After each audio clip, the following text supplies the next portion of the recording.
Jane McCall and the Twilight Stacks. Chapter 14. The Stacks.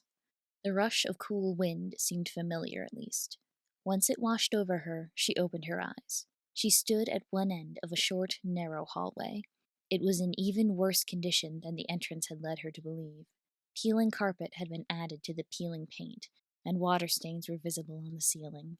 Through the exit, she could see a mess of overturned bookshelves. The whole space resembled the hall in the dream that had started all of this. She pulled her shoulders back again and speed-walked through.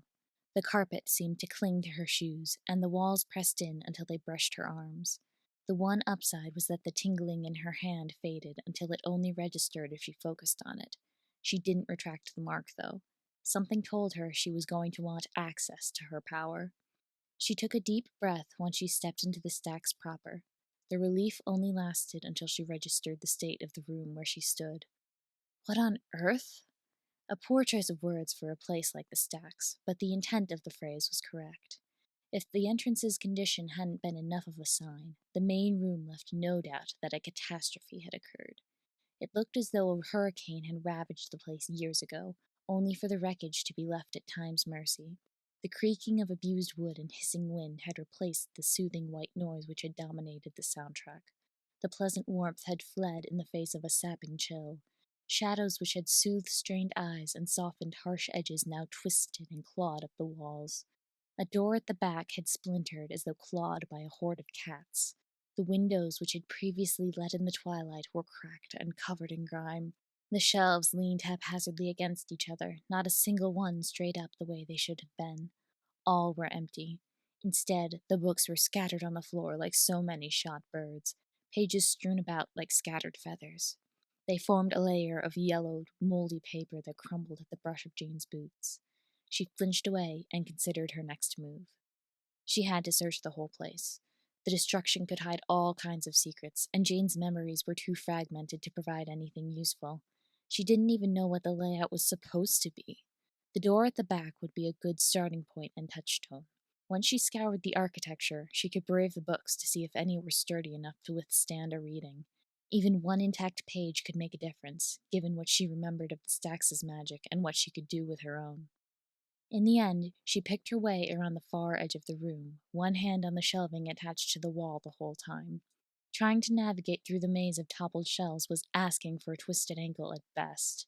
The most upright shelves' tilted positioning reminded her of widowmaker trees. If one gave way, a death by smushed skull would be merciful. She froze in moments when the creaking ticked up in volume. It took ages for her to reach the door. It looked even worse up close. Black mold spotted the wood, and rust coated the hinges. The knob had tarnished beyond saving, and what had been detailed carvings of flowers and trees had been shredded nearly past the point of recognition. Jane was hesitant, but she grasped the knob. Locked, figured. But the tingling in her fingers picked up a little. There was magic behind the door. Jane jiggled the knob a few more times to no avail. Maybe it needed a spell to open. She couldn't remember, if she'd known in the first place. The spottiness of her memories was starting to cycle from frustrating to comical. If the door was a bust, it was time to try a window. The nearest one was close by. Jane picked her way over. When she got under it, she noticed a problem. It was too high for her to reach. Not only that, but the bookshelf attached to the wall appeared fragile. Using it as a ladder would result in a fall, guaranteed. She looked around for something she could use as a step. She didn't see anything, but the windows continued along the wall. Maybe another one would be more accessible. She walked along the wall, testing the shelves as she went. None of them were strong enough to hold her weight. Some leaned precariously away from the wall, and others creaked at the slightest pressure. The pattern continued until she reached the corner. She had been paying too much attention to what was above her head to focus on her feet. She scooted around a shelf and banged her shins on something. She yelped and hopped back, rubbing her leg where a bruise was sure to form. A glare at the offending object melted as she got a look at it. She remembered this footstool. It had aged decades, and mold had overtaken what dust hadn't, but she knew the pattern that had lived on the upholstery before the mold had consumed it. Her eyes trailed over to rest on what used to be an armchair and lamp. The chair didn't have arms anymore, and its cushions were more whole than fabric.